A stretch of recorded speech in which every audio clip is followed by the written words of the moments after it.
5 taon lang na mayapa ang ina ng magkapatid. Nag-asawang muli ang kanilang ama. Kaya simula ng araw na yun ay naging masalimuot na ang buhay ni Tala at Alex mula sa pagmamaltrato ng kanilang madrasta. Dali-daling tumakbo si Tala palabas ng bahay nang marinig ang palahaw ng bunsong kapatid. Batid niyang sinasaktan na naman ito ni Josephine. Ilang beses ko nang sinabi sa'yo na ihiwalay mo ang puti sa dekolor. Ang laki mo na pero hindi ka pa rin marunong maglaba. Siyang tama na po yan. Nasasaktan na si Axel. 'Di ba? Sinabi ko naman na ako na huwang maglalaban ng damit niyo mamaya. Tinatapos ko lang po ang pagluluto. Hindi pa nga nakakapagpahinga si Axel matapos mag-igib ng tubig eh. Ngayon, inuutusan niyo na naman na maglaba. Anong gusto nyo? Tutunganga na lang kayo? Nagdadahilan ka pa talaga, no? Palibhasa ang tamad niyong magkapatid. Bunso, halika rito. Tumahan ka na, ha? Ate, ang sakit ng likod ko. Ang lakas ng pagkapalo niya. Abay, magsusumbong ka pa talaga sa kapatid mong isa ring tatanga-tanga. Mamaya, isusumbong ko kayo sa tatay nyo. Diyan ka naman magaling eh. Ang isumbong kami kay tatay. Bakit kasi hindi mo labhan yung mga damit mo? Hindi yung utos ka ng utos. Tapos magagalit ka kapag hindi nabanlawan ng maayos. Imbes na maghilata ka buong araw, tulungan mo rin kami sa gawaing bahay. Aba, sumasagot ka na ngayon, ha? Ano bang pinagmamalaki mo, ha? Sinabunutan ni Josephine ang anak-anakan niyang si Tala at pinagsasampalang dalagita. Malakas niya itong itinulak kaya't natumba ito sa lupa. Chang, ate, tama na. Lalaban ko na lang po ulit ang damit mo, Chang. Kahit laban mo pa yan ng paulit-ulit, hindi mo na maibabalik ang dating kulay niyan. Dahil natalsikan na ng Clorox. Palibhasa ang bobo mong paliwanagan eh. Hindi marunong umintindi. Alam mo naman pala ang dapat gawin eh. Bakit inuutos mo pa kay Axel? Bakit hindi na lang ikaw ang maglaban ng mga damit mo para hindi ka puro reklamo? Gusto mo dagdagan ko pa ang sugat sa mukha mo? Mamaya makikita ninyo. Isusumbong ko kayo sa tatay nyo dahil hindi nyo ako nire-respeto. Respeto ba ka mo? Hindi yun nararapat ibigay sa'yo. Dahil hindi mo rin kami nire-respeto bilang tao. Mas masahol pa sa hayop kung ituring mo kaming magkapatid. Lahat naman ng utos mo ay sinusunod namin ah. Nagbabait-baitan ka lang kung nandito si tatay. Lumalabang ka na ngayon ah. Gusto mo bang kalbuhin kita? Eh talaga namang walang yaka eh. Ewan ko ba kung anong nagustuhan ni tatay sa'yo. Walang-wala ka sa kalingkingan ni nanay. Bukod sa masama ang ugali mo, malaki pa yung mga mata mo. Kaya siguro nakikita mo ang lahat ng pagkakamali namin ni Axel. Kaso nga lang, ang pagkakamali mo, hindi mo napapansin. Abay, sumusobra na yung kabastusan mong babae ka. Gusto mo bang palayasin ko kayong dalawa rito? Ikaw ang lumayas dahil bahay namin to.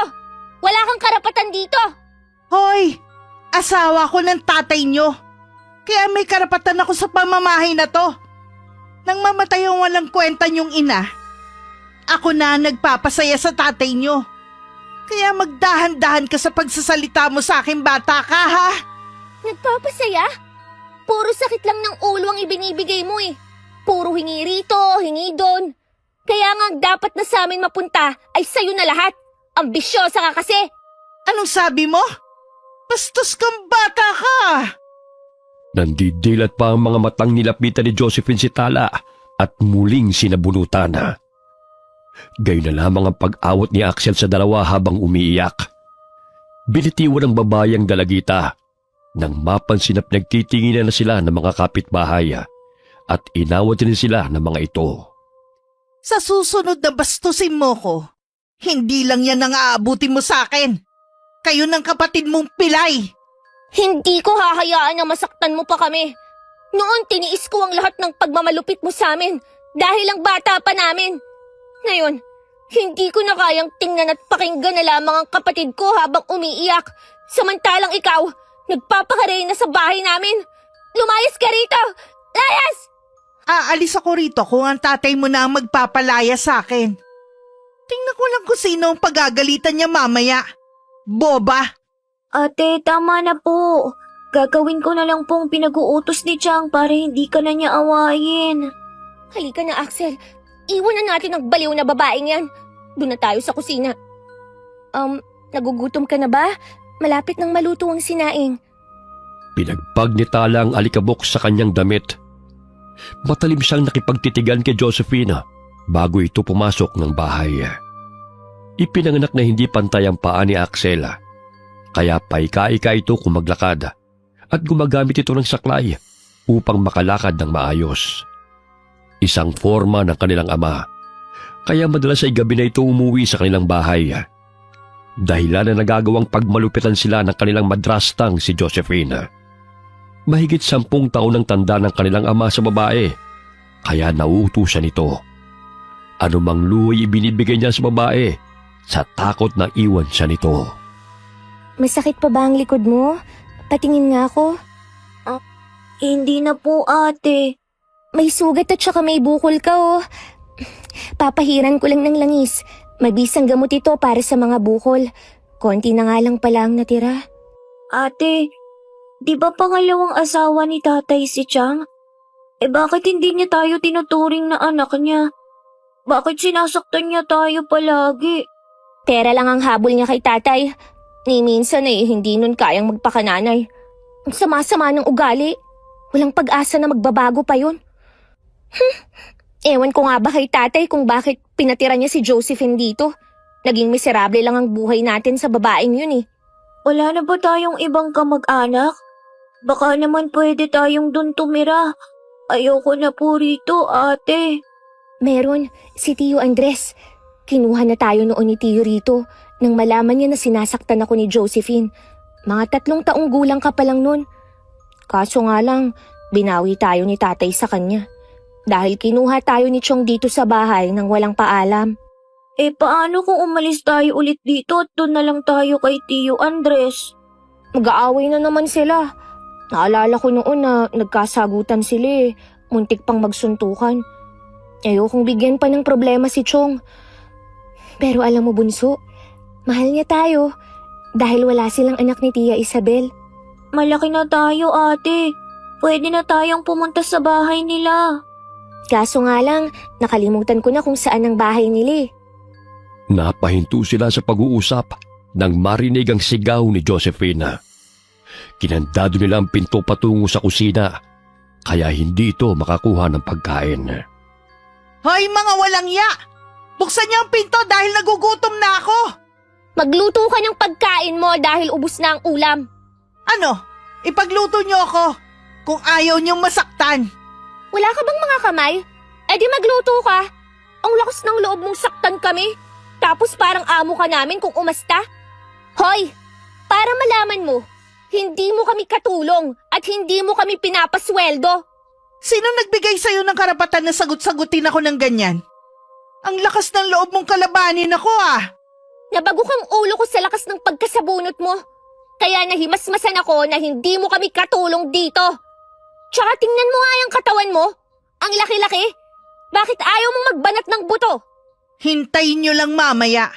Dahil malalaman ng tatay niyo ang ginagawa niyong to sa akin. Di magsumbong ka. Ano pa bang bago ron?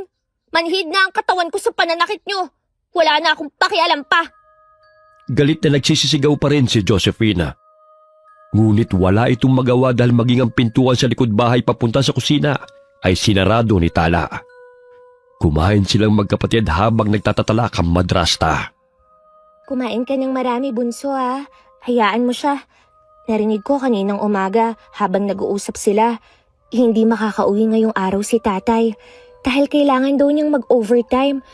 Tsaka bukas na siya uuwi. Panakot lang ni Josephine sa atin yun. Akala niya magdusa siya. Wala siyang pagkain ngayon. Baka paluin naman niya tayo kapag nakapasok siya rito. Di paluin niya. Basta wag kang lumayo sa akin ha, para hindi ka niya masaktan. Siguro kung nabubuhay lang si nanay, hindi ganito ang buhay natin ngayon, no? Sinabi mo pa. Ang bait ni nanay, bunso. Nakita mo ba ang litrato niya? Oo, doon sa kahon na itinago mo. Kamukhang kamukha mo siya, ate. Oo nga eh. Isang litrato na lang ni nanay ang natira dahil sinunog ni Josephine nang umuwi siya rito. Ay, wala pang 1 taon na namatay si nanay. Nag-asawa na kaagad si tatay. Sabi niya noon, para daw may mag-alaga sa atin. Pero parang tayo pa ang nag-aalaga sa babaeng yun eh. Ano ba ang ikinamatay ni nanay, ate? Narinig ko noon, cancer sa bituka. Kaya kailangan natin kumain ng gulay at prutas at damihan ng pag-inom ng tubig. Nagsaliksi kasi ako tungkol sa sakit na yan eh. Kaunti pa naman uminom ng tubig noon si nanay, tsaka namamana rin yun. Ate, hindi ko na naririnig ang sigaw ni Josephine. Ano na kayang nangyayari sa kanya? Baka nahimatay na sa gutom. Buti nga sa kanya. Wala nang nagawa si Josephine kundi ang pumunta sa tindahan. Humihilab na ang kanyang tiyan dahil sa matinding gutom, kaya't bumili na lamang siya ng makakain. Mga buwisit na mga batang yun natuto ng lumaban. Palibasa yun na nakuha nilang impluensya sa pagsama mula sa matandang Iroy na yun. Oh, Ineng. Anong may paglilingkod ko sa iyo? Tinawag mo yata ako. Ang lakas naman ng pandinig mo, tanda. Narinig mo pa talaga ang sinabi ko? Narinig kong tinawag mo ang pangalan ko eh. Umalis ka nga sa harapan ko, nabubuwisit ako sa'yo. May kailangan ka ba sa'kin? May lason ka ba riyan? Aanhin mo naman ba ang lason? May paggagamitan lang ako. Nako, masama yan, Ineng. Nakikilala kita. Ikaw yung madrasta ng 2 bata. Abay, may masamang balak ka ba sa mga bata bukod sa pananakit mo sa kanila? Hoy, tanda! Wala akong masamang balak sa kanila. At higit sa lahat, hindi ko sila sinasaktan. Dinidisiplina ko lang ang mga walang modo ng mga batang yun. Ngayon nga, inubusan ako ng pagkain eh. At hindi ako magawang ipagluto, kaya bumili na lang ako ng delata. Aanhin mo naman ang lason na sinasabi mo. Maraming daga sa bahay kaya lalasunin ko. Ganun ba? Sige, umuwi ka na para mamatay na ang mga daga. Oh, anong connect dun sa pagkamatay ng mga daga? Dahil ikaw ang lason sa bahay ng pamilyang sinira mo, kaya ikaw lang sapat na para mamatay ang mga daga. Buisit kang matanda ka. Hinay-hinay ka sa pananalita mo, Ineng. Baka ikapahamak mo yung matabil mong dila. Ang baho-baho, makaalis na nga rito. Padabog na nilisan ni Josephine ang tindahan. Pangising tinatanaw siya ni Lolo Iroy habang humihit-hit ng tabako. Totoo nga ang sumbong ng mga bata. Masama ang ugali ng babaeng yun. Kawawang Tala at Axel. Ilang sandali pa'y sumulpot sa tabi ni Lolo ang magkapatid. Niyakap nila ang matanda dahil mahigit 1 linggo itong hindi nagpakita sa kanila. Naging malapit sila kay Lolo dahil noon pa man, ito na ang takbuhan nila nung mamatay ang kanilang ina. Lalo na si Axel na sakitin noon. Si Lolo Iroy na ang gumagamot sa bata. Lolo, ang tagal mong hindi napagawi rito Saan ka ba nang galing? Sa kabilang baryo, may ginamot kasi pong kinulam. Namiss ka po namin, Lolo. Kumain na po ba kayo? Oo, Iha. May dala pala akong prutas dito. Sa katunayan, gusto kong ibigay sa inyo itong guyabano. Ay, salamat po, Lolo. Nakasalubong ko yung madrasta ninyo. Abay, ang talim lang dila. Mag-iingat kayo sa kanya dahil wari ko, may masamang balak yun sa inyo. Huwag basta-bastang kumain ng pagkain na inihahain ng kung sino. Opo, Lolo. Ay, siya nga pala. Konti na lang po yung langis na ibinigay niyo sa akin. Meron pa po ba kayo riyan? Marami pa naman. Ito, sa inyo na tong 1 bote. Ay, napapansin kong ang dami niyo na namang sugat at pasa Kasi nagpang-abot na naman kami ni Josephine eh. Pero lumaban na po ako. Hindi pwedeng alipustahin na lamang niya kami ni Axel. Hindi hinahayaan ng mga ganyang klaseng tao. Gusto niyo bang bigyan natin siya ng leksyon?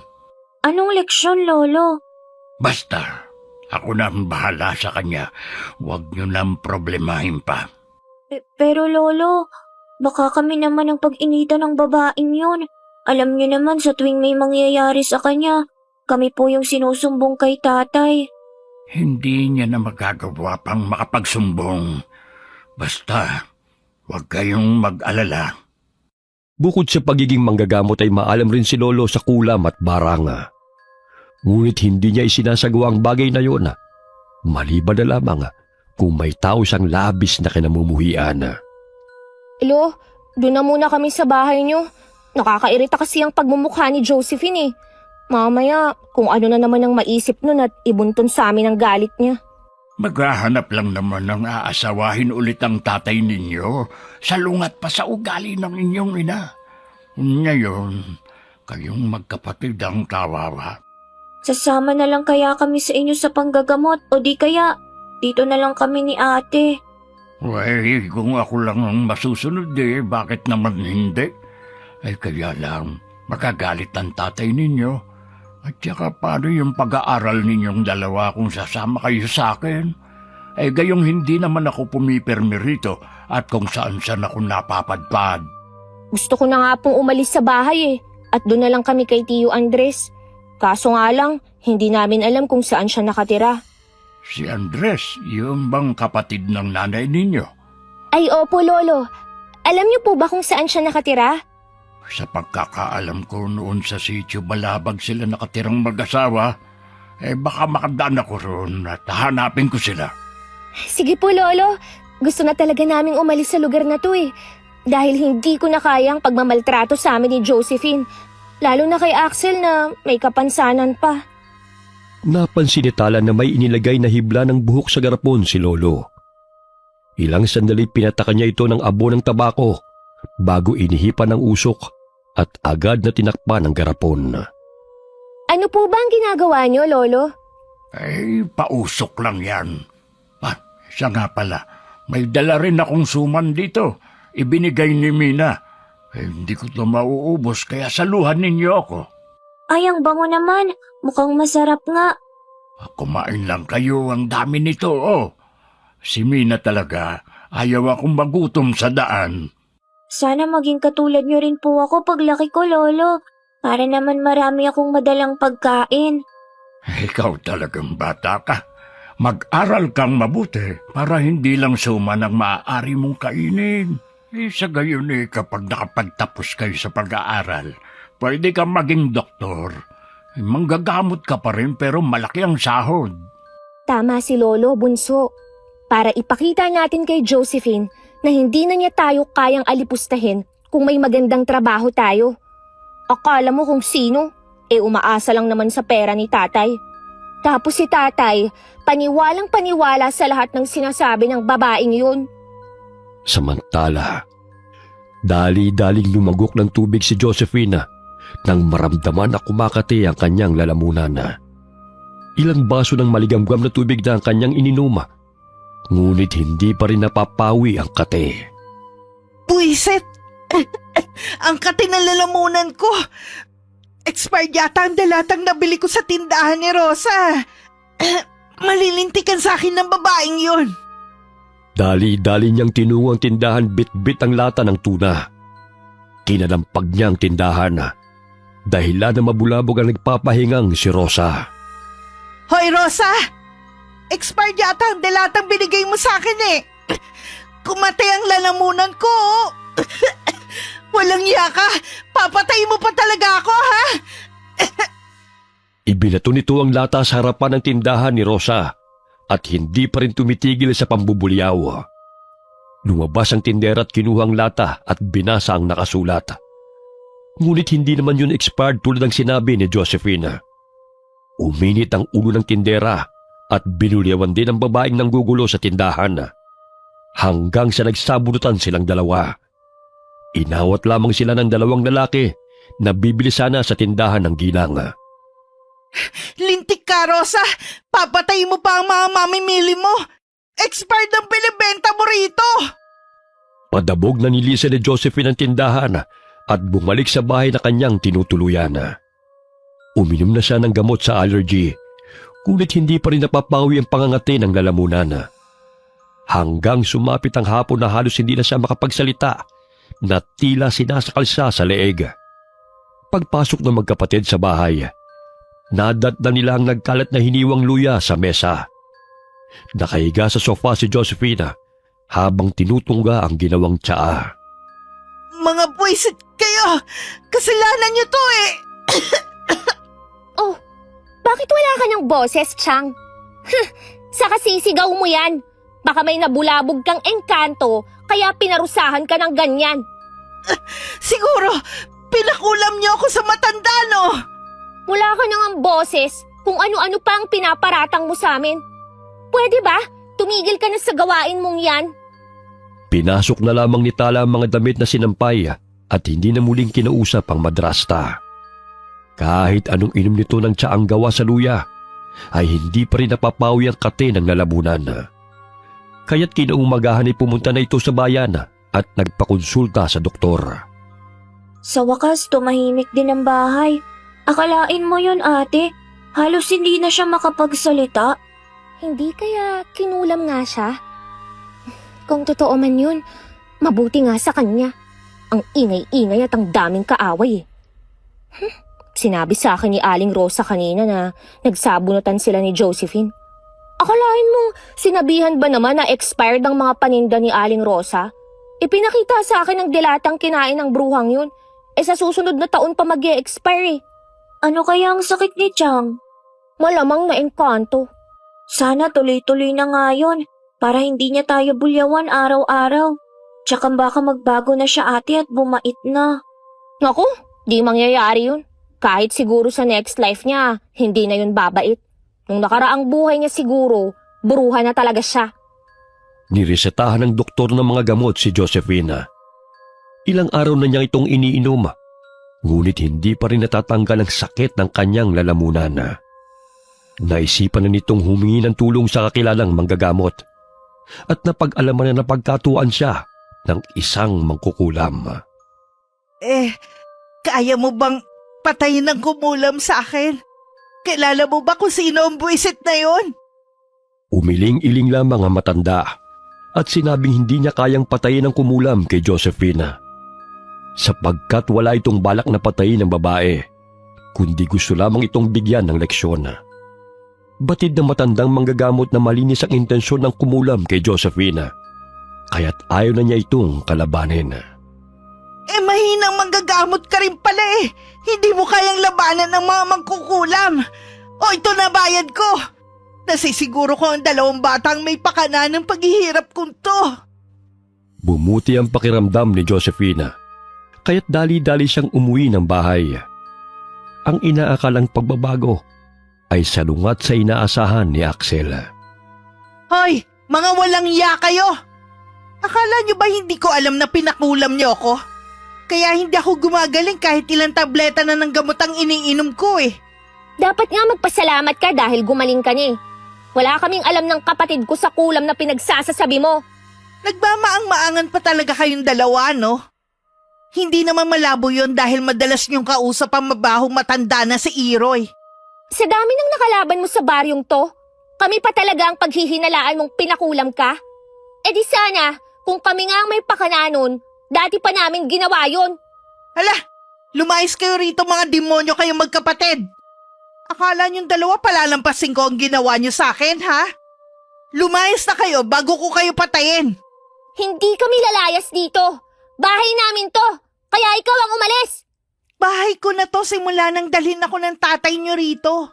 Kaya bago ko kayo pagbuhuling dalawa, lumayas na kayo. Ayoko na makita pa ang pagmumukha niyong magkapatid, mga demonyo. Nanlilisik ang mga matang kiniladkad ni Josephine si Tala palabas ng bahay habang sumunod si Axel sa kanila. Kung meron magdemonyo sa pamamahay na to, ikaw yung Josephine!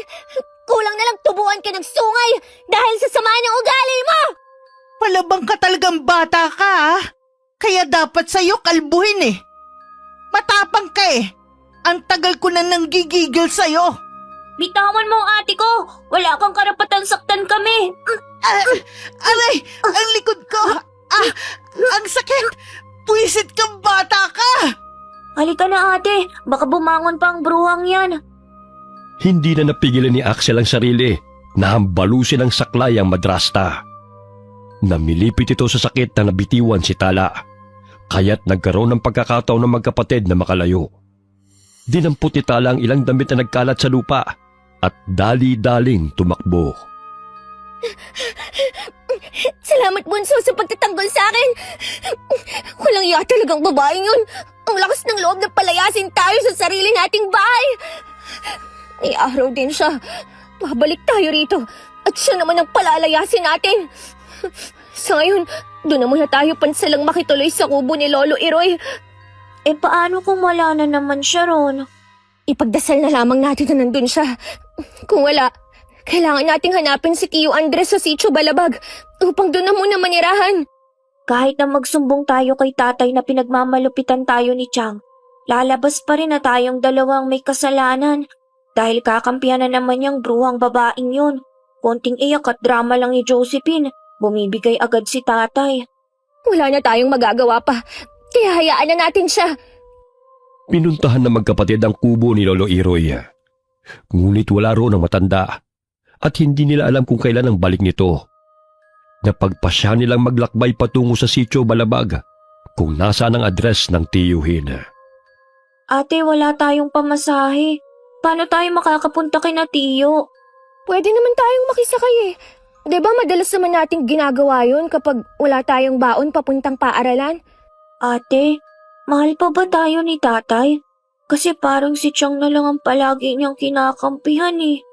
Tapos wala na siyang pakialam sa atin. Nabilog na kasi ng babaeng yun ang ulo ni tatay. Kaya kailangan nating magsumikap para makapagtapos sa pag-aaral. Hanapin natin si Tio Andres dahil siya lang ang makakatulong sa atin. Malayo pa lamang ay kumakaway na si Tala sa truck na paparating. Nakiusap sila sa driver na kung maaari makisakay sila hanggang sa Sitio Balabag. Ngunit ayon sa driver ay hindi rin ang kanyang patutunguhan. Bagamat maaari niyang ibabang dalawa sa kalsada patungo sa baryong yon. Sige po, Manong. Ayos na po yun. Makikisakay na lang tayo ulit sa ibang sasakyan na dadaan, ate. Yun na nga ang gagawin natin. O siya, dahan-dahan sa pag-akyat ha. Baka madulas ka. Nakisakay sa likod ng truck ang magkapatid, palayo sa baryo kung saan sila nakatira.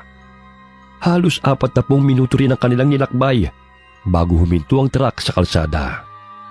Hanggang dito na lang siguro tayo. Dahan-dahan lang, Bunso ha. Marami pa kayang sasakyan ang napapadaan dito? Siguro.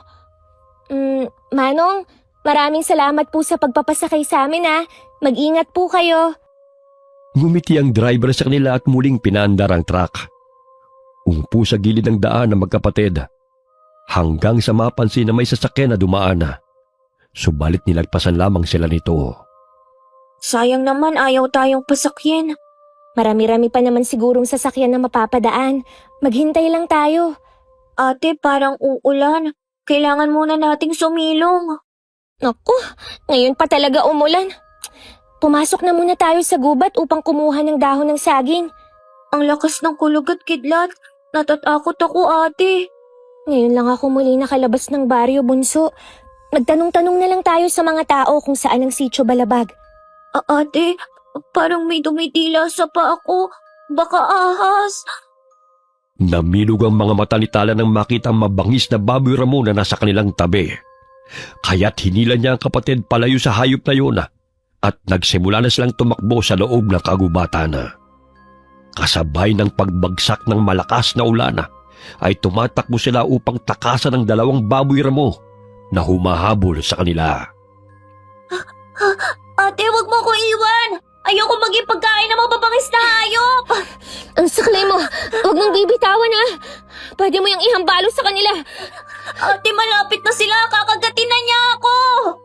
Akin na ang isang saklay mo at ihahampas ko sa kanila. Shoo! Lumayo kayo sa amin! Shoo! Shoo! Dumampot ng bato si Axel at inihagi sa dalawang baboy ramo na lumulusob sa kanila. Patuloy silang tumatakbo kahit hindi nila alam kung saan patungo. Hanggang sa makarating sila sa maliit na kuweba at doon sila sumilong. Nasaan na kaya tayo? Malayo-layo na ang tinakbo natin. Mamaya, may mga ahas sa kuwebang ito. Ate, nakakatakot naman ang lugar na to. Sinasabayan pa ng malalakas na kidlat at kulog. Anong lugar na kaya ito? Ayun, parang may napapansin akong tao. Sundan natin siya, bunso. Dito na lang tayo, ate. Natatakot ako. Mas nakakatakot sa madilim na kuwebang ito. Baka mamaya, may malaking ahas palang nakatira sa loob at lamunin pa tayo ng buo. Halika na, sundan natin ang taong yun. Baka may mga pamamahay rito na mahihingan natin ng tulong. Parang kakaibang mga baboy rami naman yung humahabol sa atin. Namumulang mga mata at nakakatakot ang itsura. Siyempre, gutom sila at tayo ang kanilang pagkain. Kaya halika na. Tutal, basang-basa naman na tayo eh. Kailangan nating maabutan ng taong yun. Kahit malakas ang ulan ay sinundan ng magkapatid ang tao. Tinatawag nila ito, subalit parang hindi nakaririnig. Bingi kaya siya? Kanina pa natin siya tinatawag pero hindi pa rin niya tayo naririnig. Siguro. Kaya kailangan na natin siyang maabutan. Kay bilis pa naman niyang maglakad. Ate, pagod na ako. Magpahinga na muna tayo. Hindi pwede. Baka mawala siya sa ating paningin. Ang bilis pa naman niyang maglakad. Ipapasa na lang kita. Dito ka na sa likod ko. Napansin ng dalawa na dumaan sa kawayang tulay ang taong kanilang sinusundana.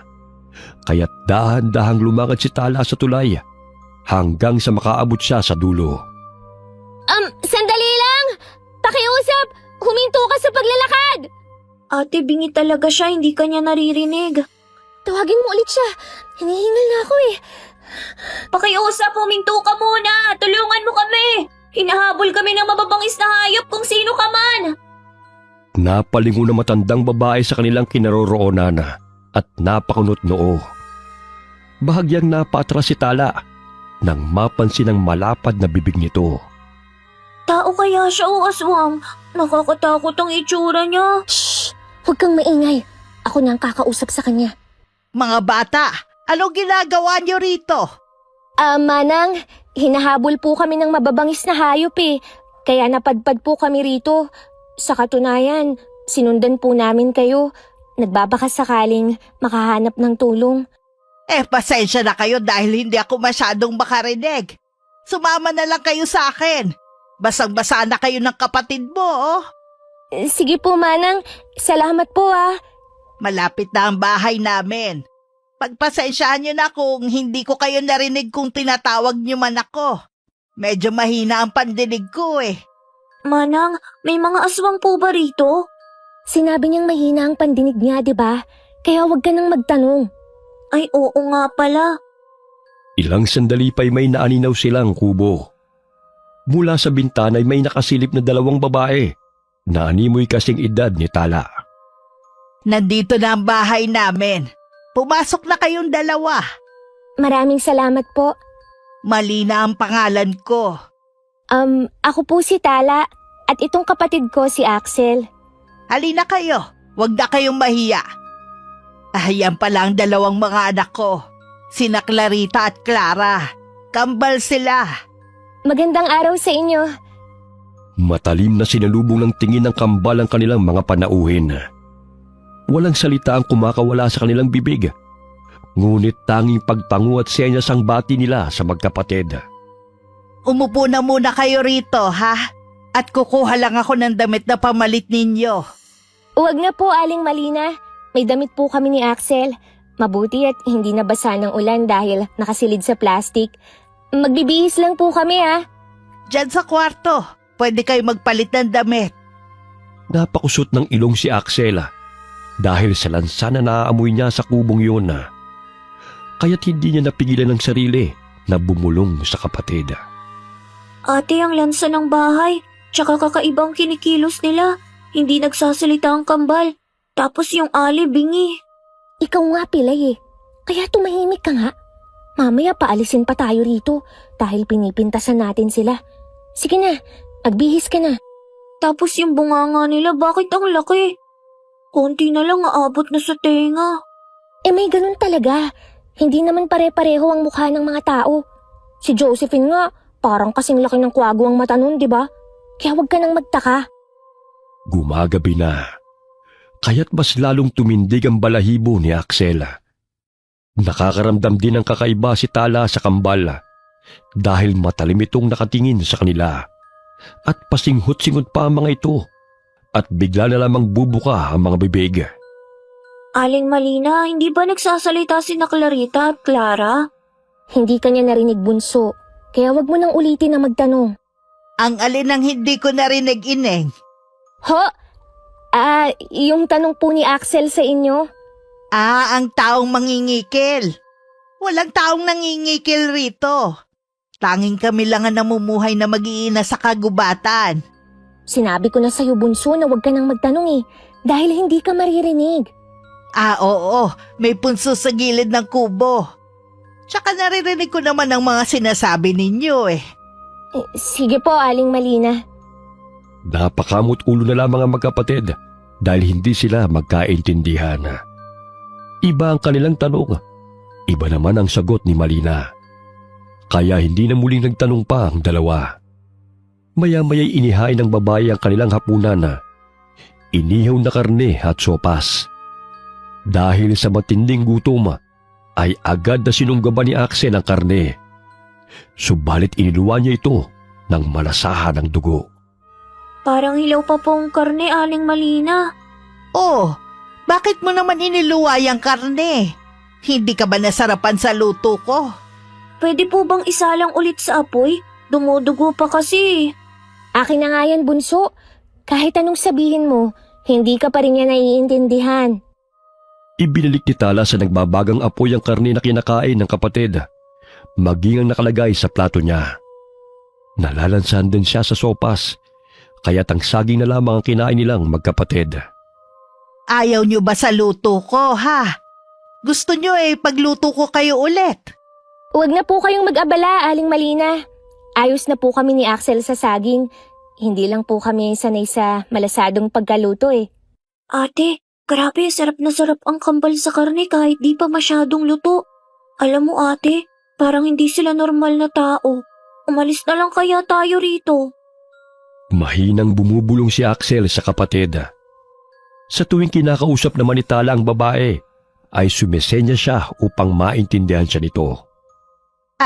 Nangangamoy na ang karne. Kunin nyo na at sunog na, Ayoko nang kumain ate, nawalan na ako ng gana. Busog na ako sa saging. Busog na po kami. Ibibigay na lang po namin sa kambal yung karne. O sige, kung gusto nyo magpahinga, bakante sa kabilang kwarto. Doon kayo magkapatid. Sige po. Halika na, Axel. Gusto ko nang magpahingi. Nakakapagod kausap si Aling Malina. Bukod sa pagsasalita, kailangan pang umaksyon. Hinaan mo yung boses mo. Mamaya marinig ka pa ng kambal Malamang, nakakarinig ang dalawang yan kahit hindi nagsasalita. Naunang magpahinga ang magkapatid, samantalang patuloy na kumakain ang mag-iina. Nakangisi pa ang kambal habang nakatingin sa dalawang papasok ng kwarto. Nakakakilabot sila. Paano kung mga aswang pala sila? Basta, kailangan nating maging handa anumang oras. Yung saklay mo, ilagay mo rito. Pwede natin tong panghampas sa kalaban. Ate, napapansin mo ba ang tingin nila sa atin? Ang talim at parang nag-uusap sila sa pamamagitan ng tingin. Hindi ko rin alam kung saan tayo pupunta kung sakaling aalis tayo ngayong gabi. Sumiksik sa tabi ni Tala ang kapatid. Ramdam niya ang takot nito, kaya't niyakap na lamang niya si Axel. Pwede ka nang matulog. Babantayan kita, Bunso. Ate, maaari naman tayong dumaan sa bintana. Umalis na lang kaya tayo rito ngayon. Tignan mo sila, parang nag-uusap sila Magkadikit ang kanilang ulo. Isasara ko na muna ang pinto para naman isipin nila na nagpapahinga na tayo. Tapos mauna kang lumabas ng bintana. Sige po, ate. Dahan-dahang lumabas ng bintana si Axel at sumunod si Tala. Nasabit pa sa pako ang suit niyang damit, dahilan na hindi siya kaagad nakababa ng bintana. Ano ba to? Kung kailan ka nagmamadali, doon pa masasabit ang damit ko sa pako. Ate, dalian mo na riyan. Sandali lang. Nasabit kasi ang damit ko sa pako eh. Hinila niya ang damit, dahilan na bigla yung napunit at bumulusok siya pababa ng bintana. Aray! Ang sakit ng tagiliran ko. Ate, halika na. Parang tapos na silang kumain. Sige, tayo na. Ang dilim, saan na tayo pupunta nito? Maghanap tayo ng bahay. Baka meron tayong madadaanan. Hinahawi nila ang mga dahon sa daan. Hindi may kubli ng magkapatid ang takot. Hindi man nila alam kung saan sila patutungo, ngunit naroon pa rin ang pag-asa na may matatagpuan silang bahay. Ilang sandali pa'y narinig nila ang sigaw ng kambal na animoy na gulat nang wala na sila sa silid kung saan sila nagpapahinga. Bunso, kailangan na nating bilisan dahil alam na nila na umalis na tayo sa kubo. Ate, hindi ko makita ang daan. Sige lang, Bunso. Magpatuloy ka lang sa paglalakad. Ate, sinusundan na nila tayo. Nahihirapan na akong makatakbo. Ipapasa na lang kita sa aking likod. Hampasin mo sila ng saklay kung sasaktan ka nila. Hinihingal na tumakbo si Tala karga ang kapatid. Nakaramdam siya ng pagod, kaya't saglit silang napahinto sa malaking puno ng akasya. Nagtago sila sa malaking ugat ng puno at pasilip-silip na tinatanaw ang mga sumusunod sa kanila. Tangi ang liwanag ng buwan na nagsisilbi nilang ilaw. Napatampal sa bibig ang dalagita nang maninag ang kambal na may bit-bit na palakol. Malapad ang ngisi ng mga ito habang ginagala ang paningin sa paligid. Bunso, mga aswang nga sila. Basta huwag kang lumikha ng ingay ha. Hawakan mo ng mabuti ang saklay. Yan lang ang maaari nating panlaban sa kanila. Natatakot ako, ate. Baka mahuli nila tayo. Shhh! Papalapit na sila. Mahahanap pa rin namin kayo kahit saan man kayo magtago. Gusto niyo pang makipaglaro sa amin, ha? Nakita mo ba si Clarita? Hindi pa. Pero alam kong hindi pa nakalalayo ang mga yon. Doon banda ka maghanap at dito naman ako. Kailangan bukas ay may kakatayin ulit tayo. Sariwang karne na naman ang kakainin. Karne! Gusto ko ng karne ng tao! Pigil hininga ang magkapatid habang nagkukubli sa ugat ng puno. Mahigpit na hinawakan ni Tala ang saklaya upang ihampas yun sa mga aswang na naghahanap sa kanila.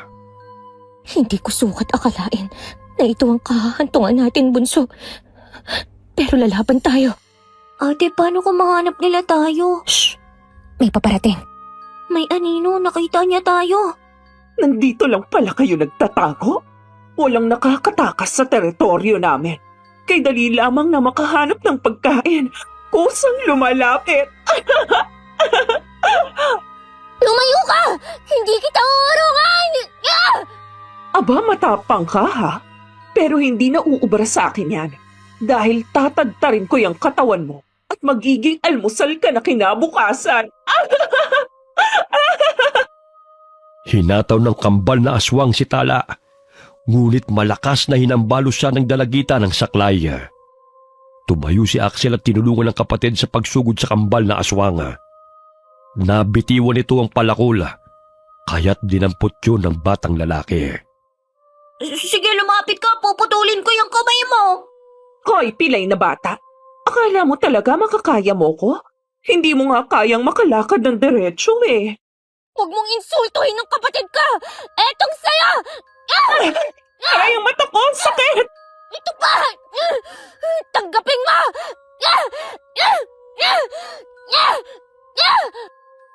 Paulit-ulit na hinambalos ng saklay ni Tala ang aswang, dahilan na pumalahaw ito at napasubsob sa lupa. Narinig yun ang kambal nitong si Clara, kaya't dali-dali itong kumaripas ng takbo patungo sa kinaroroonan ng kambal nitong aswang. Halika na, Bunso! Kailangan na nating makalayo rito! Ate, dala ko ang palakol. Akin na yan! Ito ang saklay mo! Hindi alintana ng dalawang madulas na daan, basta makalayo lamang sila sa mga aswang na gustong pumatay sa kanila. Hanggang sa mabangga ni Axel ang tao na nasa kanyang harapan. Ate, aswang! Ngayon mo ang kapatid ko! Etong saya! Hinay-hinay lang mga bata. Lolo Iroy! Lolo, ikaw nga! Lolo, hinahabol kami ng mga aswang. Tulungan niyo po kami. Gusto po nila kaming patayin. Muntik mo pang biyakin ng bungo ko din ah. Ay, teka lang. Bakit kayo narito? Anong ginagawa ninyo sa lugar na ito? Pinalayas kami ni Chang, kaya umalis kami sa baryo upang puntahan si Tio Andres. Kaso nga lang, napadpad kami sa bahay ng mga aswang at hinahabol nila kami ngayon. Oh, huwag na kayong matakot at nandito na ako. May naririnig akong mga sigaw kaya hinanap ko. Mabuti na lamang at naisipang kong gumala dahil sunod-sunod na ang patayan sa baryo Pandakan malapit lang dito. Siguro, yung mga aswang nakambal, sila yung pumapatay. Yung kambal? Naku, makukulit talaga mga batang aswang na yan. Walang kadala-dala. Biglang sumulpot ang kambal na aswang sa kanilang harapan. Kaya't nagtago silang magkapatid sa likod ni Lolo. Nandito na naman kayo. Sinabi ko na sa inyo na sa susunod na magtagpo ang ating mga landas, ay hindi ko na kayo palalampasin. Ibigay mo sa amin ng mga bata. Kami ang unang nakakita sa kanila kaya sa amin sila. Paano kayo nakasisiguro na sa inyo nga sila? Mga apo ko ang mga batang ito. Apo? Paano nangyari yun? Gayong hindi mo naman sila kasamang pumunta sa bahay. Napakasinungaling mo, matanda ka. Ibalato mo na sa akin ang mga batang yan para hindi naman gugulo. Ako pa talaga ang tatakotin ninyo, ha? Gusto nyo sigurong mabingirin katulad sa nanay nyo, no? Nasaan siya at bakit hinahayaan niya kayo magpagala-gala, ha? Tinanggal ni Lolo ang buntot ng pagi sa kanyang bewang at paulit-ulit na hinambalo sa kambal na aswang. Aray! Tama na, tanda! Ang sakit! Aray! Aray! Walang yakang matanda ka! Ubod ka ng pakialamero! May araw ka rin sa amin! Sa susunod, ikaw ang gagawin naming pagkain! Hahalukain ko ang laman loob mo! Tandaan mo yan! Lumapit kayo kung gusto ninyong makuha mga batang ito. Sige, lapit! Aray! Ang sakit! Magkikita pa tayong muli, tanda! Ngunit sa pagkakataong yun, sisiguruhin ko luluhod ka sa harapan ko! Kumaripas ng takbo ang kambal na aswang dahil sa takot sa matandang manggagamot. Sinalubong sila ng kanilang ina na nooy nag-aabang sa daan. Sumama na muna kayo sa akin. Hindi pa ako maaaring makaalis sa baryong ito dahil sunod-sunod na salot ang nangyayari dito. Pwede po namin kayong tulungan ni Axel, Lolo. Basta turuan nyo kami sa mga dapat naming gawin. Ang mag-inang yun ay hindi pangkaraniwang mga aswang. Mabuti na lamang at nakatakas kayo sa kanila. Siguro kung hindi kami nakaalis ng maaga ni ate, marahil naging ulam na nila kami. Mabuti na nga lang po, malakas ang kutob ni Bunso eh. Ay siya, sumunod na kayo sa akin upang makapagpahinga na kayo. Ang dami ninyong galos oh. Ang tatalas kasi ng mga talahib. Sigurado ko, mas marami ang sugat ni ate sa paa. Ngayon ko lang naramdaman ng hapdi. Malayo po ba rito ang tinitirhan nyo, Lolo? Malayo-layo pa. May ginamot din akong bata malapit lang dito eh. Ay, sigurado kung ang inang aswang ang may kagagawa ng paghina ng bata. Hinihigop niyang enerhiya ng biktima hanggang sa mamatay. Mamaya ay gagamutin ko rin kayo dahil nararamdaman ko ang negatibong enerhiya na pinadapo niya sa katawan ninyong dalawa. Malalim na ang gabi nang makarating sa tinutuluyang bahay sina Lolo at ang magkapatid na Axel at Tala. Agad na ginamot ng matanda ang mga sugat ng dalawa. Maglalaga lang ako ng daon ng bayabas para mahugasan yung mga sugat ninyo. Ang sakit ng paa ko sa katatakbo. Mabuti na lang po at dumating kayo, Lolo. Ano po bang klaseng aswang sila? Aswang sa gubat ang maginang yun. At kayang magpalit ng anyo bilang hayop kailanman nila nanaisin. Palipat-lipat sila ng tirahan upang makapambiktima. Hindi sila pumipirme sa iisang lugar lamang. Bingi po ang nanay nila, Lo. Napansin ko parang napigtas po ang isang tenga nun. Ako ang may kagagawan kung bakit nabingi ang babaeng yon. Nahuli ko siya sa silong. Bibiktimahin sana niya yung bagong silang na sanggol. Nagkataon, napadaan ako. Kaya nagpambuno kaming dalawa. Nasaksak ko siya sa tenga, ngunit nakatakas siya. Sayang. Kaya pala. Mali na po ang pangalan niya. Mas nakakatakot pa ang mga anak niya kaysa sa kanya. Makukulit ang mga batang yon. Kahit matanda hindi pinapalampas. Oo siya, kumukulo na ang nilagang dahon ng bayabas. Ihalo nyo na yan sa tubig sa timba para makapaglinis na kayo ng katawan. Nagsindi ng kandila si Lolo at sinindihan ng insenso. Sabay sambit ng mga kataga. Ilang sandali pa'y pinausok niya yon sa kabuuan ng bahay at muling ibinalik sa altar. Kumuha siya ng baga mula sa kalana at inilagay sa bao ng nyoga. Binudburan niya yon ng insenso at mga tuyong halamang gamot. Inilapag niya yon sa paanan ng magkapatid hanggang sa kumapal ang usok. Hayaan niyong itaboy ng usok ang negatibong enerhiya na dumapo sa inyong katawan. Lo, ano po ba ang mangyayari kung hindi po kami mapausukan at maitaboy ang negatibong enerhiya? Unti-unti kayong magkakasakit. Mahiwagang mahikang itim ng mga aswang. Kayang-kaya kayong patayin sa pamamagitan ng hangin o di kaya'y simpleng paghawak lamang. Hinihigop nilang enerhiya ninyo sa pamamagitan nun nakapagbibigay sa kanila ng lakas. May mga damit ako dyan. Magpalit na muna kayo. Ang laki ng damit, parang pari na ako nito. Lalaban ko na lang bukas yung mga damit natin. Pagpasensyahan nyo na muna mga damit ko. Bukas manghihiram tayo sa mga kakilala ko rito para namang komportable kayo. Ayos na sa akin, Tolo. Huwag niyo na po kaming problemahin pa. Uy siya, magpahinga na kayong mga bata. Mamaya tapos na rin ang sinasagawa kong orasyon. Hayaan na lang nating umusok yung insenso para maitaboy ang mga masasamang enerhiya. Bago matulog ay pinahira ni Tala ng langis ang kanilang mga sugat upang maibsan ang hapdi. Awang-awa si Lolo Iroy sa magkapatid. Kaya't napagpasan niya ang pansamantalang kupkupi ng dalawa hanggang naroon sa lugar na yon. Kinabukasan, nagising ang magkapatid sa ingay ng mga manok sa paligid. Gising na pala kayong mga bata. Halina kayo't nang makapag-almusal na tayo. Aray, ang sakit ng mga binti ko. Ang sakit din ng buong katawan ko. Sa layo ba naman ang tinakbo nyo Halina kayo rito para naman mabawasan na yung pananakit ng katawan ninyo.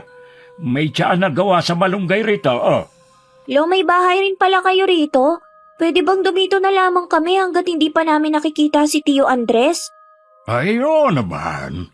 Nagpatayo na ako ng kubo dito dahil madalas naman ako nang gagamot dito.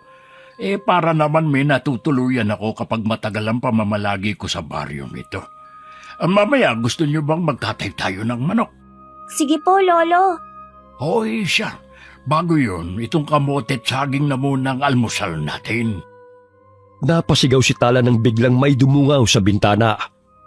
Naglalaway pa ito at nanlilisik pa ang mga mata. Lolo, may aswang! Aswang? Ay, bata ka Tinubuan ka na ng nerbiyos. Lumayo ka sa akin! Alis! Alis! Si Lily Nining, kapitbahay natin. Hindi siya aswang. May sakit lang siya pero mabait yan. Lily? Akala ko ang kambal na aswang na. Masayahin niyang si Lily. Natuwa lang siguro nang malaman niya na may bagong salta dito sa baryo. Bakit naglalaway siya? Tapos, parang gusto kong hablutin. Nakakatakot po siya, Lolo. May sakit siya sa pag-iisip. Parang 5 taong gulang na bata sa kabila na 40 na ang edad niya. Ay, hindi siya nananakit. At sa katunayan, mapagmahal siya sa mga bata. Grabe naman ang mga naninirahan dito sa baryo. Kung hindi aswang, mapagkakamalan pang aswang.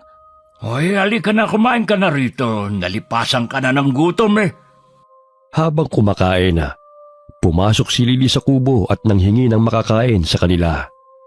Tumatawa pa ito habang nakangiwi ang mukha. Etong kamote oh. Gusto mo bang balatan ko para sa'yo? Gusto niyang makipagkaibigan sa'yo, Eling. Oo nga po, Lolo. Mabait naman po pala siya. Baka gusto niya ng saging, marami pa oh. Lolo, malayo po bang sitio Balabag sa baryong to? Oo, 3 baryo pa ang lalakbayin bago makarating doon. Ay, ang layo pala. Ang problema lang sa atin ay ang transportasyon. Madalang ang sasakyan, lalo na nang sinalakay na mag-inang aswang ang mga sasakyan na dumadaan sa kalsada. Kaya kung lalakarin aabutin ng 4 na oras o higit pa bago makarating doon. Dito na lang po muna kami, Lolo, para may katuwang ka sa panggagamot. Buhat na makarating ang mag-iinang aswang dito sa baryo hindi na tumitigil ang krimen at mga sakit. Kailangan kong puksain ang mga aswang na yon bago ko lisanin ang baryong ito. Kawawa ang mga tao, lalo na mga kabataan at buntis. Turuan niyo po kami sa mga dapat gawin, Lolo, para naman po maging handa kami sa muli nilang paglusob. Ang pangit ng itsura nila, ang laki ng mga bunganga. Dumito na muna kayo. Pupunta lang ako sa kabilang bahay. Titignan ko ang kalagayan ng bata. Kagabi halos tumirik ng mata nun Mabuti na lang at naagapan ko. Sige po, Lolo. Lumabas ng bahay si Lolo bitbit ang basket na naglalaman ng mga halamang gamot. May nakitang makabuhay na halaman sa papag si Axel, kaya kinuha niya yon. Ate Tala, di ba pangontra din itong makabuhay na halaman sa aswang? Ilalagay ko to sa saklay ko. Oo, napapaitan sila sa halamang yan. Para hindi na sila makalapit sa atin, itatali ko lang to sa saklay ko. Maya-maya'y lumabas ng bahay si Lily, habang hinawakan sa kamay si Tala. May gusto itong sabihin, ngunit hindi ito makapagsalita ng diretsyo. Umaaksyon lamang ito at agad namang naintindihan ng dalagita. Tingnan mo siya, Axel. Parang kinikwento niya na nakita niya kung paano patayin ng bata. Sinaksak at kinain ng laman. Hindi ko lang sigurado kung anak niya o ibang bata ang tinutukoy niya. Siguro kung hindi tayo nakatakas sa mag-inang aswang na yon, tsak tad-tad ng mga katawan natin. Ang baho ng hininga nila, yun bang parang kanal? Ay nako, ligpitin na muna natin ang mesa. Sandali lang, Ate Lily ha. Maglilinis na muna kami ni Axel. Tumango ang babae at umupo sa bangko. Mababanaag ang saya nito sa mga mata habang kinakausap si Tala. Para bang magkakilala na sila noon pa man. Ayan na rin pala si Lolo, may bitbit na manok. Hoy, hindi pa pala nakauwi ito si Lily. Mukhang masaya siyang kasama kayo Kumusta na po ba ang batang pinuntahan niyo, Lolo? Ayun, magaling na. Ito ngang manok, binigay ng kanyang ama. May uulamin na tayo mamaya. Lolo, may ikinuwento si Ate Lily sa amin. Parang takot ang mukha niya habang umaaksyon siya. Para bang may pinatay na sanggol. Oo. Nagkaganyan si Lily. Nawala siya sa tamang katinuan nang patayin sa kanyang harapan ang kanyang mga magulang at kapatid. Mga 10 taong gulang lamang siya noon.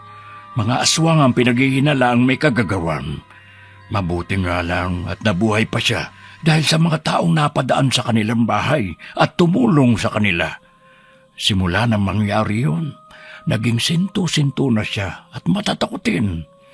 Mabuting at kinupkup siya ng mga tao sa baryong ito. Kaya kahit papano nanumbalik ang kanyang sigla. Kaya naman pala. Nagningning ang mga mata ni Tala nang makita ang punong papaya na hitik sa bunga. Kaya agad siyang lumapit doon. Lo, kaninong papayang tanim na to? Pwede po kaya tayong makahingi para pansahog sa manok? Kumuha lang kayo. Ako ang nagtanim niyan. Sagana sa mga gulay ang paligid ng kubo nyo. Hindi na po kayo mahihirapan sa pagkain. Itong naging libangan ko rito bukod sa panggagamot Naging masaya ang pananatili ng magkapatid sa lugar na yon, kasamang matandang manggagamot. Sumasama sila kay Lolo sa tuwing manggagamot ito sa baryo. Unti-unti silang natuto sa mga paraan ni Lolo upang lunasan ang anumang sakit. Maging ang mga pangontra sa mga masasamang elemento ay naging maalam na silang magkapatid. Ginabi sa pag-uwi si Lolo kasama sina Axel at Tala galing sa panggagamot. Hoy, sinabi ko naman sa inyo na doon na kayo sa bahay eh. Nahirapan ka patuloy, Axel. Ayos lang po ako, Lolo. Sanay na po akong maglakbay ng nakasaklay. Lo, parang may sumusunod sa atin. Naririnig niyo ba ang mga yabag? Magpatuloy lang kayo sa paglalakad, mga bata. Ate, baka aswang ang mga yun. Talasan mo lang ang mga mata mo. Ayun, parang may tumatakbong hayop. Di ba nagaan yung baboy ramong mga aswang? Marahil sila na nga yun. Kinalas ni Lolo ang buntot ng pagi na nakatali sa kanyang bewang at iginala ang paningin sa kasukalan. Maging alisto kayo, mga bata. Alam kong nasa paligid lamang sila. Lo, wari ko yung mga hayop sa paligid. Hindi kaya sila na yan? Makiramdam lang kayo. Sige na, magpatuloy lang kayo sa paglalakad. Naririnig niyo bang kakaibang sipol na yun, ate? Nakakakilabot naman yun. Tinatawag nila ang isa't isa sa paraang yan. Kaya maghanda kayo. May paparating na mga baboy ramo. Axel, umilag ka! Sinugod sila ng dalawang mabalasik na baboy ramo, dahilan na matumba si Axel. Ngunit bago pa siya napay ng mabangis na hayop, ay malakas na hinampas ni Lolo ang buntot ng pagi sa likod nito. Dahilan na umalingaw-ngaw sa loob ng gubat ang atungal ng baboy ramo. Kasamahan mo palang dalawang batang yan, tanda. Ngayon sisiguruhin ko na papatayin ko na kayo sa pagkakataong ito. Wala kaming ititira sa inyo. Wala kayong kadaladalang mag-ina. Naghahanap lang kayo ng sakit ng katawan. Ikaw na matanda ang walang kadala-dala. Itigil mo na ang pagtulong sa mga tao. Baka nakakalimutan mong sila ang dahilan kung bakit namatay ang iyong asawa at anak. Isa kang hangal, Iroy!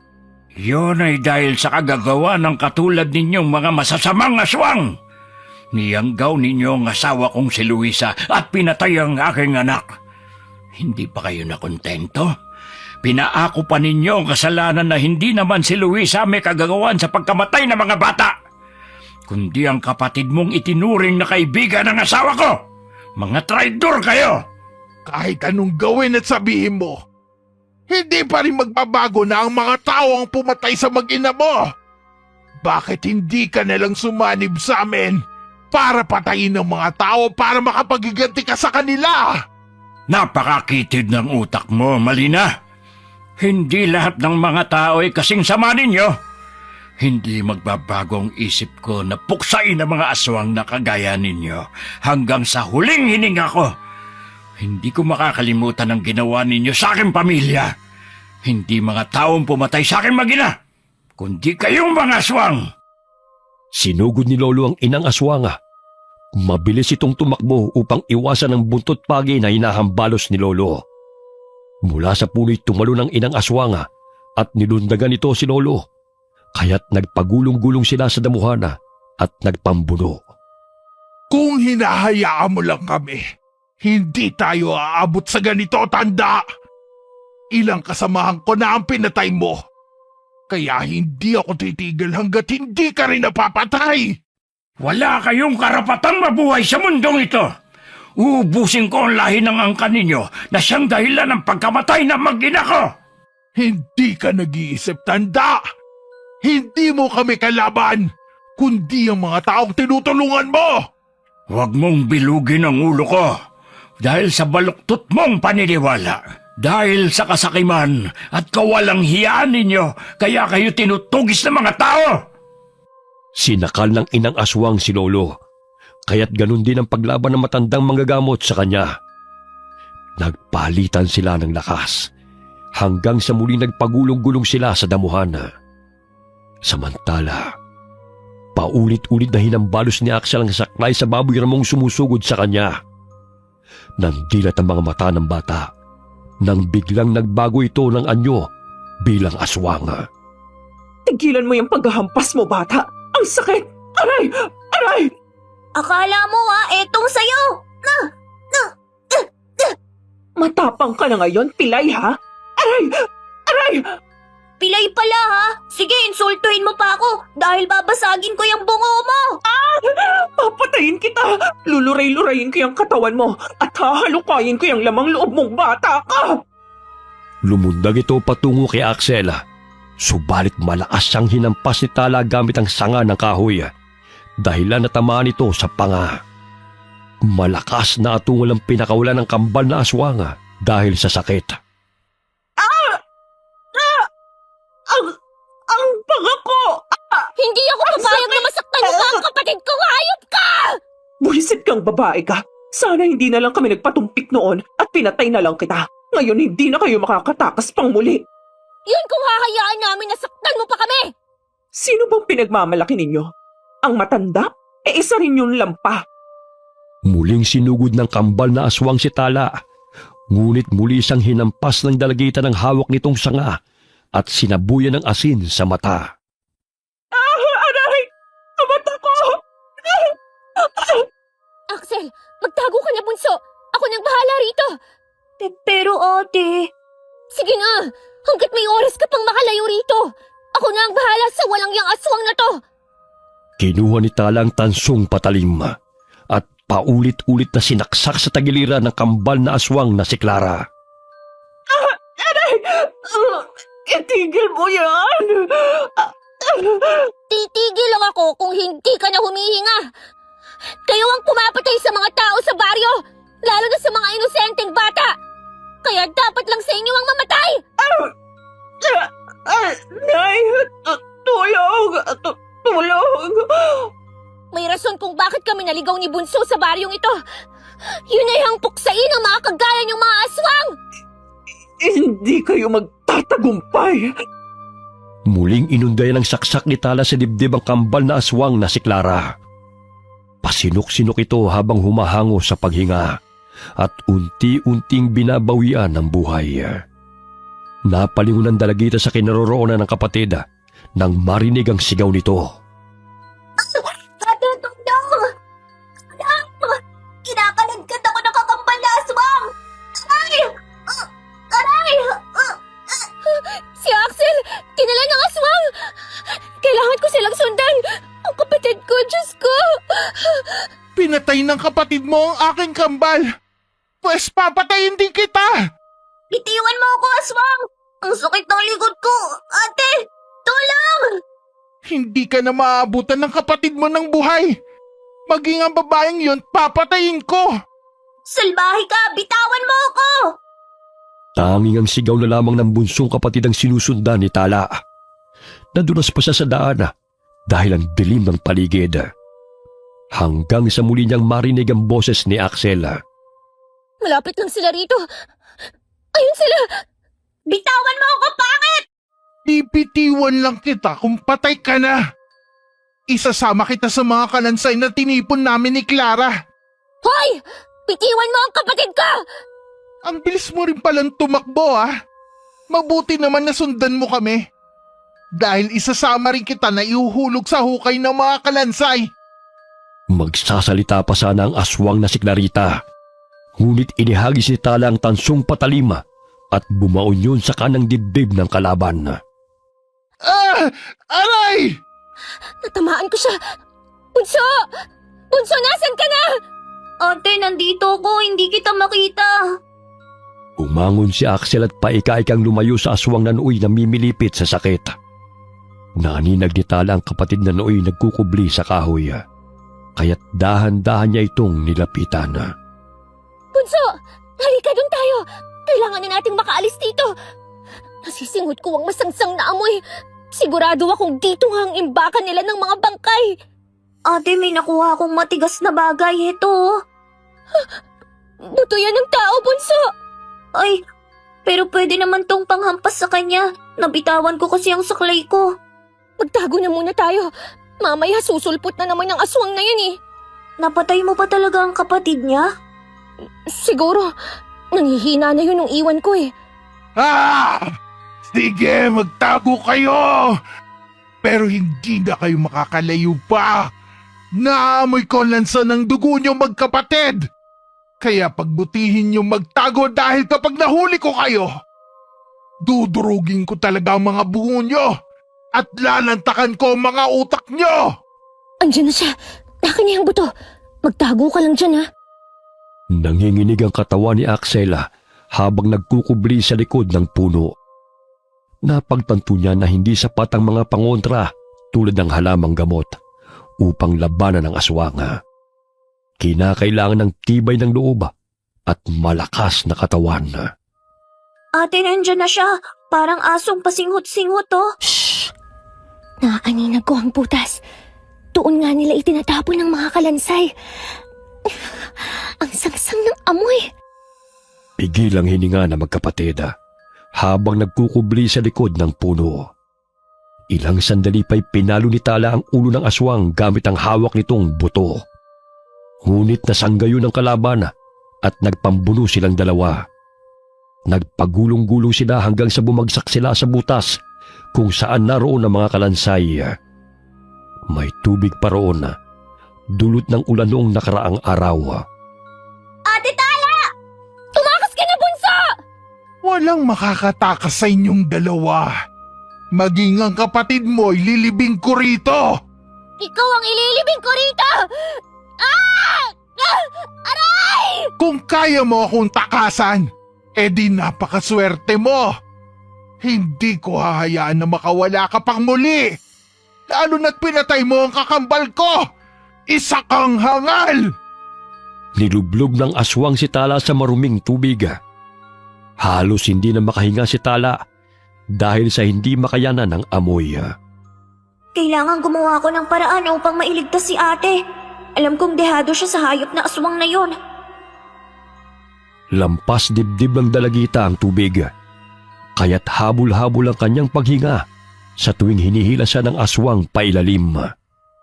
Bukod sa malansang amoy, ay halos mamatay siya sa pagkakasakal nito sa kanya. Nagkataon na nilublob ng aswang si Tala sa tubig, gayon din ang paghambalos ni Axel gamit ang sanga sa ulo nito. Dahil sa lakas ng paghampas, ay nawala ng balanse ang aswang at nabitiwan nito si Tala.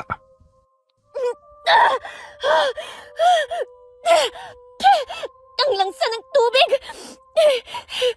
Bunso, nasan ka na? Ate, nandito ako!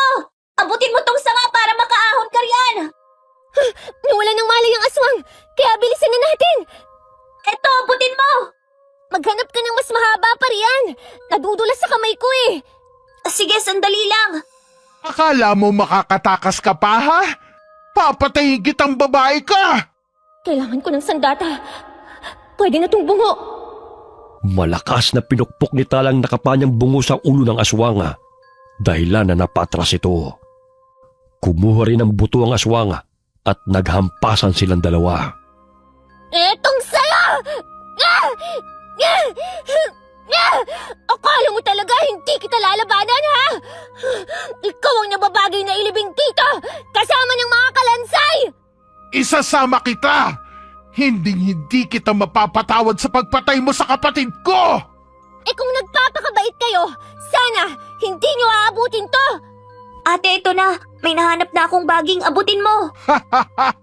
Hoy bata!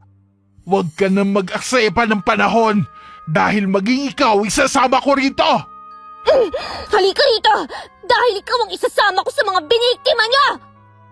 Humigop ng hangin si Tala bago lumublob sa tubig. Hinila niya ang paa ng aswang, kaya't natumba ito at kinampay nito ang mga kamay. Tingnan ko lang kung makakahinga ka pa. Ang daldal mo eh. Higupin mo ang lahat ng tubig para tumahimik ka na. Ate, ano nang nangyayari dyan? Ayos lang ako rito, bunso. Huwag mo na akong alalahanin. Patay na ba ang aswang, ate? Konti na lang siguro. Malulunod na to. Ilang sandali pa'y tumigil ang aswang sa pagkampay ng kanyang mga kamay. Kaya't binitiwan siya ni Tala. Nasaan ka ba, bunso? Nandito ako, ate, oh. Abutin mo tong baging, dali. Sige, hilahin mo, bunso. Ang dulas pa naman ng lupa. Sige pa. Konti na lang. Ay, ang bigat mo, ate. Ay, salamat, bunso. Muntik na ako mapatay ng aswang na yan. Halika na, balikan na natin si Lolo. Saan tayo dadaan? Ang dilim-dilim. Parang sa bandang kaliwa. Hindi ako sigurado pero subukan na lang natin. Ay, ang baho! Grabe! Nakakasuka ang lansa ng tubig.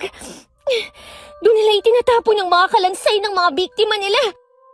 Saglit silang napatigil sa paglalakad. Nang may naanino ng mga taong naglalakad na animoy may hinahanap. Nagulat sila nang biglang sumulpot sa kanilang harapan ng lalaki at kinaladkad si Tala sa pag-aakalang siya ang aswang. Aray! Bitiwan mo ako! Hindi ako aswang! Ano hindi? Kasing baho mo ang aswang na nagpapagala-gala sa baryong ito. Ngayong nahuli na kita, hindi ka na makakatakas pa. Ang dapat sa inyo, pinapatay! Bitawan mo ang ate ko! Hindi siya aswang, nagkakamali ka! Abat may kasama ka pang lamang lupa, ha? Maniwala ka sa amin! Hindi po kami aswang ng kapatid ko! Naging kami ay hinahabol ng mga aswang na sinasabi nyo! Nagkukunwari pa kayo! Ayaw kitang saktan, pero kung hindi mo bibitawan ang ate ko, mapipilitan ako hampasin ka! Buong lakas na hinambalos ni Axel gamit ang buto ang kamay ng lalaki. Dahilan na mabitiwan nito ang dalagita.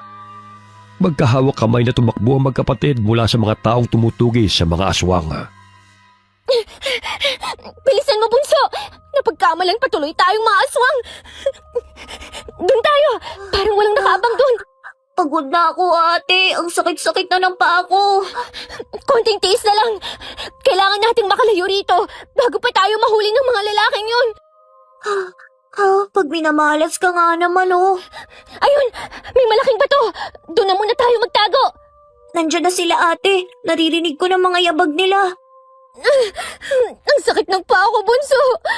Malalim ang sugat ko!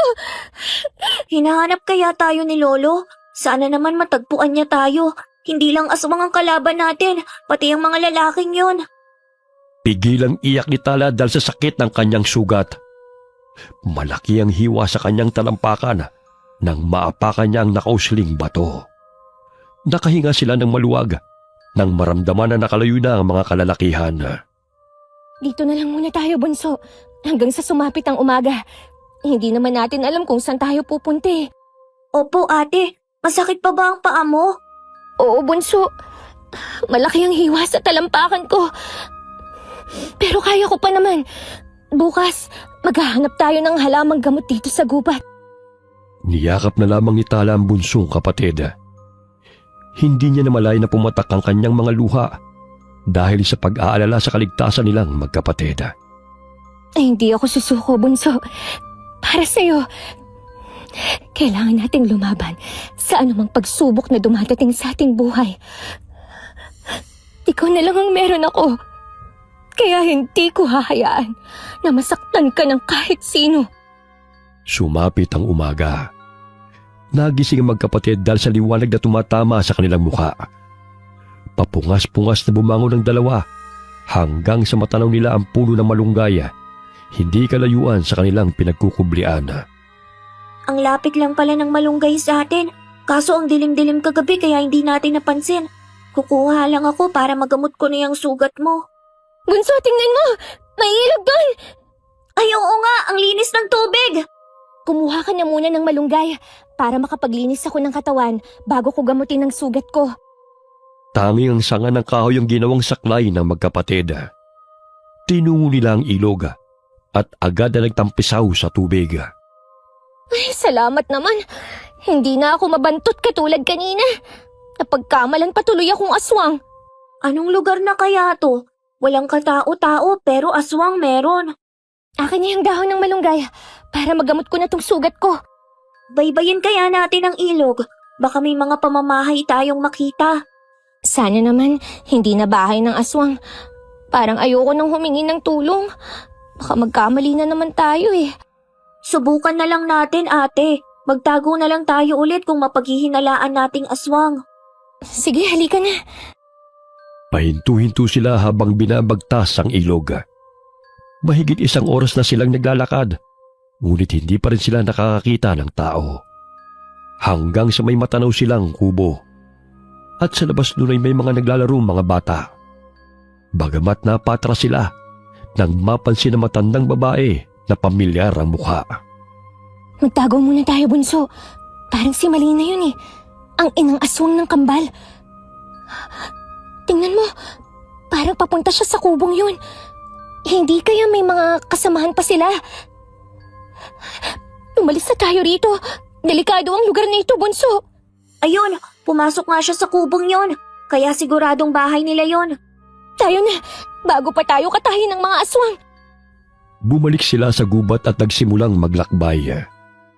Muli nilang nadaanan ng hukay kung saan sila naglaban ng kambal na aswang. Lumitaw pa ang ulo ni Clarita na nooy wala ng buhay. Doon tayo, Bunso. Mas ligtas pa tayo sa gubat dahil meron tayong mapagtataguan. Ate, makakaligtas pa kaya tayo? Siyempre naman, huwag kang mawalan ng pag-asa. Ano na kaya ang nangyari kay Lolo? Nakaligtas kaya siya mula kay Malina? Buhay pa ang ina ng kambal. Sana naman, nasa maayos na kalagayan si Lolo. Halos mawala na ng malay si Tala dahil sa pagod. Dumidilim na ang kanyang paningin dahil sa sakit ng kanyang sugat sa talampakan. Bigla na lamang siyang natumba, kaya't impit na iyak ang ginawa ni Axel dahil sa nangyari sa kapatid. Ate, gumising ka! Huwag mo akong iwan! Bunso, hanapin mo si Lolo. Hayaan mo na ako rito. Hindi kita iiwan, bumangon ka na riyan! Hindi ko na kaya. Sige na. Kapag nahanap mo na siya, balikan mo ako rito. Ilang sandali pa'y tuluyan nang nawala ng malay si Tala. Maya-maya'y may dumaang mag-ama na nangangahoy, kaya't tinulungan sila ng mga ito. Napabalikwas ng bangon si Tala nang maramdaman na may dumampi sa kanyang mukha. Lolo? Lolo, buhay ka! Mabuti na lamang at nakita kayo ni na Damian at Nestor. Hinanap ko kayo buong magdamag. Akala namin kung napano na kayo, Lolo. Nasaan po si Axel? Ayun, kumakain. Oh, masakit pa ba ang mga sugat mo? Ay, kumain ka na muna. Ipinagluto kita ng lugaw. Ate, mabuti at gising ka na. Gusto mo bang subuan kita? Wag na. Kaya ko ang sarili ko. Tsaka ipagpatuloy mo na ang pagkain. Tapos na ako. Buti na lang hindi aswang ang tumulong sa atin at kakilala pa ni Lolo. Magpahinga na muna kayo. At ako'y kukuha ng mga halamang gamot sa gubat. Mag-iingat po kayo, Lolo. Pinuntahan ni Lolo ang lugar kung saan sinabi ni Axel. Tumambad sa kanyang paningin ang hukay kung saan naroon ang mga kalansay. Kabilang naroon ang bangkay ng aswang na kambal na nakalaban ni Tala. Dumiretso si Lolo sa kubo sa tabi ng ilog, kung saan huling nakita ng magkapatid si Malina. Napag-alaman ni Lolo na hindi yun pamilya ng aswang, kundi humingi lamang ng tulong ang inang aswang. Bagamat nang bumungad sa paningin ng may-ari ng kubo ang itsura ni Malina, ay tumanggi itong tulungan ng babae. Kailangan kong magpausok ng insenso. Sa gayon ay mawala ang negatibong enerhiya na iniwan ng aswang na iyon. Gusto pa talagang bigyan ng sakit ang pamilyang naninirahan sa kubong ito. Nagsagawa ng orasyon si Lolo at may ibinigay na insenso sa mga magulang ng bata. Tuwing gabi dapat silang magpausok upang maitaboy ang negatibong enerhiya na siyang nagbibigay ng sakit sa pamilya. Sinunod na mag-asawang habili ni Lolo, kaya nabigo ang inang aswang sa masamang balak nito. Hoy, tanda! Pati ba naman dito sinusundan mo ko? Wala ka nang ginawa kundi ang pakialaman ako! Dahil ikaw ang nagpapakalat ng sakit sa baryong ito. Wala ka nang ginawa kundi ang maghasik ng lagim. Pero anong napala mo? Wala! Pinatay niyo ang dalawang anak ko, kaya sisingilin ko kayo ng doble! Hindi na mangyayari yun. Nakatakas ka man noon. Ngunit sisiguruhin ko ngayon, natitigil ka na sa kahibangan mo, Malina. Malakas na hinambalos ni Lolo ang buntot ng pagi sa babaeng aswang. Sa pagkakataong yun, ay halos doble ang sakit habang dumadapo yun sa katawan ng aswang, sapagkat sa pinahid na apdo ng ahas na may sangkap ng arok at makabuhay na halaman. Sa tuwing hinahambalo siya ng buntot ng pagi, ay nananalitay sa katawan ng aswang ang pait na tila kinukuryente ito. Ay! Anong ginawa mo, tanda? Tigilan mo yan! Ikaw ang tumigil dahil wala ka nang ginawa kundi ang maghasik ng kasamaan. Ikaw ang dahilan kung bakit namatay ang mga anak mo. Walang dapat na sisihin kundi ikaw. Ang sakit! Tama na! Tama na! Damhin mo ang sakit ng bawat hampas na dumadapo sa iyong katawan. Kulang pang kabayaran ng buhay mo sa bawat pamilyang pinagkaitan mo na makasama ang kanilang mga mahal sa buhay. Dahil sa inyong mga halangang kaluluwa, maraming pamilyang naghihinagpis. Bawa ka! Hindi ko na kaya ang sakit! Ngayon mo sabihin sa akin kung bakit kailangan kong sumanib sa inyo. Gayong wala namang kahantungan ng mga ginagawa ninyong kasamaan, kundi kaparusahan at kamatayan. Tama na! Hindi ko na kaya!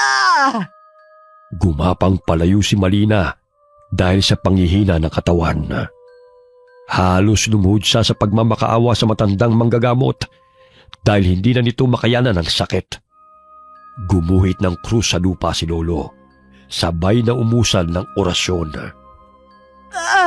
Anong ginagawa mo, tanda? Bakit parang hindi ako makahinga? Itigil mo ang orasyon! Nasasaktan ako! Hindi kita papatayin ngayon. Ngunit unti-unti kang gagapang sa lupa at mararamdaman mo ang bawat sakit na pinaramdam mo sa mga biniktima ninyo. Kasama na ron ang asawa at anak ko. Maririnig mo ang bawat pagtangis at panaghoy nila. Tanda! Itigil mo to! Nakakabingi ang kanilang mga palahaw! Gabi-gabing naririnig ni Malina ang pagmamakaawa ng kanilang mga biktima na paulit-ulit na umaalingaw sa kanyang pandinig. Dahil sa ginawang orasyon ni Lolo, ay nararamdaman din niya ang sakit sa bawat pagtadtad niya sa katawan ng mga biktima. Halos hindi na makayanan ni Malina ang sumbalik na isinagawa ng matandang manggagamot. Kaya't siya na mismo ang nagpatiwakala upang tapusin ang sariling buhay. Walang yakang matanda ka! Pero hindi ka magwawagi sa pagpapahirap sa akin!